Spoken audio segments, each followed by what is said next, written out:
Hi, Anna. Hi, Tanya. How are you? I'm doing okay. How about you? I'm doing great. I mean, the climate's a little interesting. Oh, did you see people running down the street with their hair on fire? We're all gonna die. We're all gonna die. Oh my God. Kill Scott Pruitt. Kill Trump. Yeah, it's kind of an interesting situation. It is, and I'm not dissing climate change because it's something that we have to pay attention to. It is, and it's real. It is real. It is real, and I don't think this was the way to fix it. I think this looks like a big PR ploy to me, but it's a big laundry. In my opinion, I'm worse. Connecting my own dots. It's worse. It's a money laundering scheme.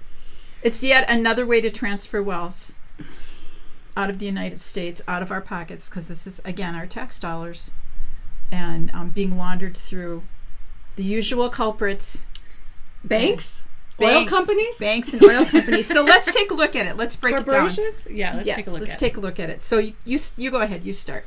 You want me to start? Okay, well, I'm going to start with saying what worried me initially was at the end of last month, I saw this press release that Exxon was urging Trump to keep the United States in the Paris Climate Accord. And so when I start seeing, that's a red flag in my head, like Exxon Mobil, what? Yeah. And then when I started to dig a little deeper, it looked like there was other oil companies that also wanted this. So to me, this looked like some sort of sham. And so then it made me really look at what this Paris Accord really is, which to me seems like it's something that is meant to draw out our movement from coal to clean energy. And so it keeps the people who are making money off of coal in power, making money for a lot longer than if we were to just go in there and say, we're done. Let's just let's just get this shit done already. Right. So you're mentioning Exxon, and I also noticed Shell and BP. BP? Who still hasn't cleaned up their from the Gulf? Right, the Deep Horizon mess. That's so still. See, when these guys are the ones pushing for this, it makes you go, okay, what's really happening here? What are we not seeing? Right. Now, my question was, since when I read through how it was organized from 2015 to 2020, $100 billion would be put into this fund to. $100 American dollars. $100 billion. $100 billion. $100 billion would be collected over this 5-year period to implement changes for climate change. All right, that's where my alarms go off. So I wanted to know, my immediate question was, who's handling the money? And then I saw businesses that are supporting the Paris Accord. Bank of America, JP Morgan, Deutsche Bank. Ooh. So my alarms went off when I saw that. So if you have the three biggest, baddest bankers ever, Citibank too, right? Yeah, wow. JP Morgan, Bank of America, Deutsche Bank, are probably going to be handling the $100 billion. These guys see dollar signs everywhere. Well, that's the saying. Never let a good crisis go uncultivated. Make up your own too. Right, there you go. So, and I don't think that climate change is being made up. The Paris but I think Accord seems to be. Yeah, that was a made up way of getting us upset, getting us afraid, and not giving us the proper solution. And it also makes Trump look stupid, which.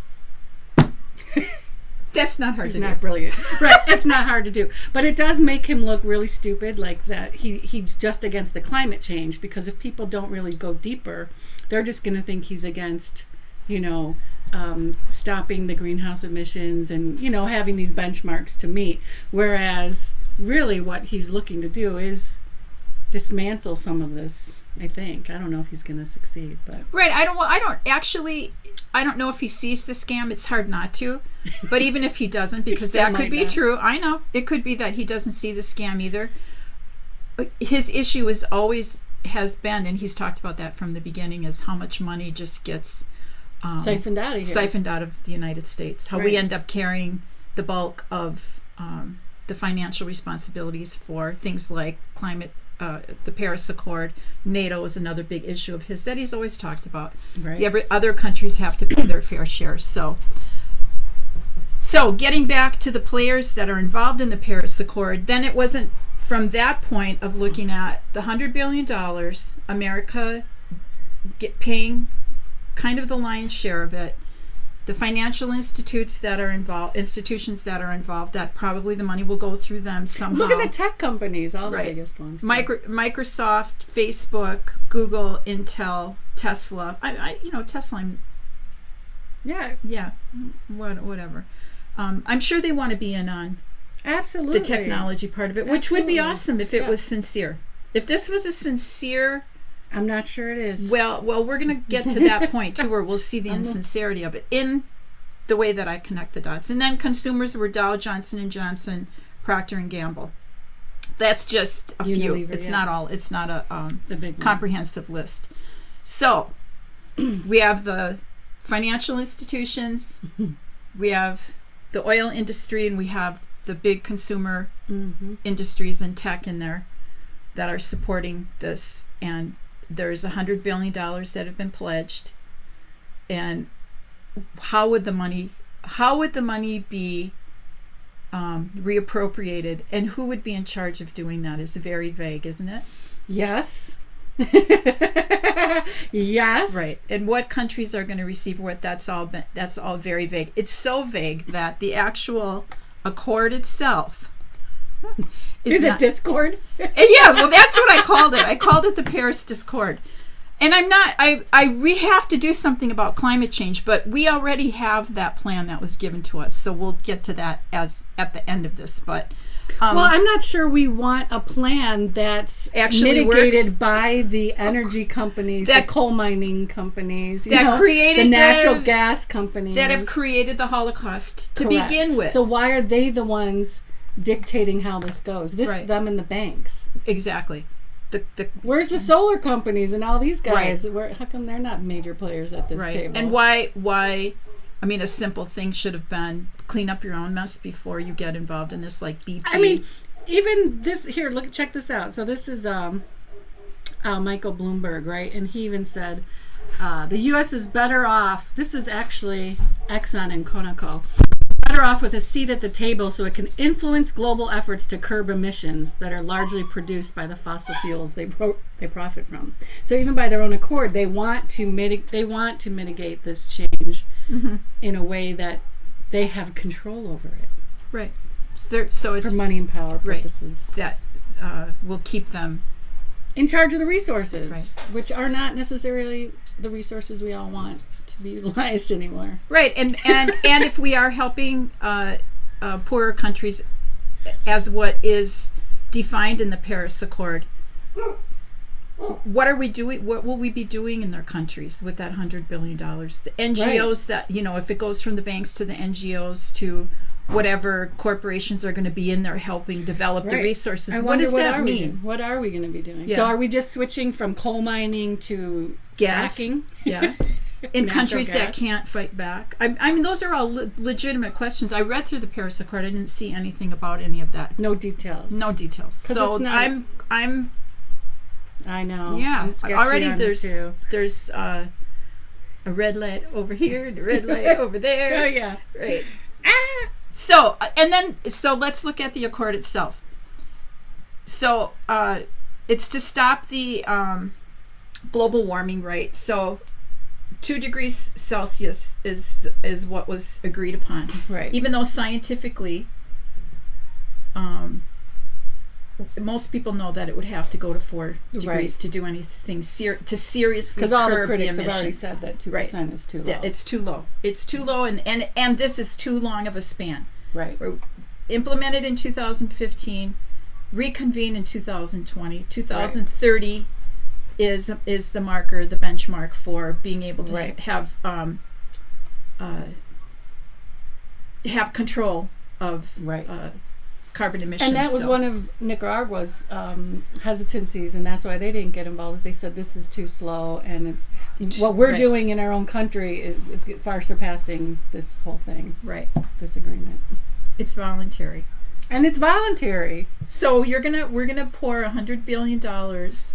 Into something that's not even enforceable. That's not enforceable. That's voluntary. No one. It seems like this was a big PR ploy. Seriously, a couple years ago to get us all into thinking that these energy companies and these banks really wanted clean energy. Right. They're rebranding. They're rebranding themselves for the next generation.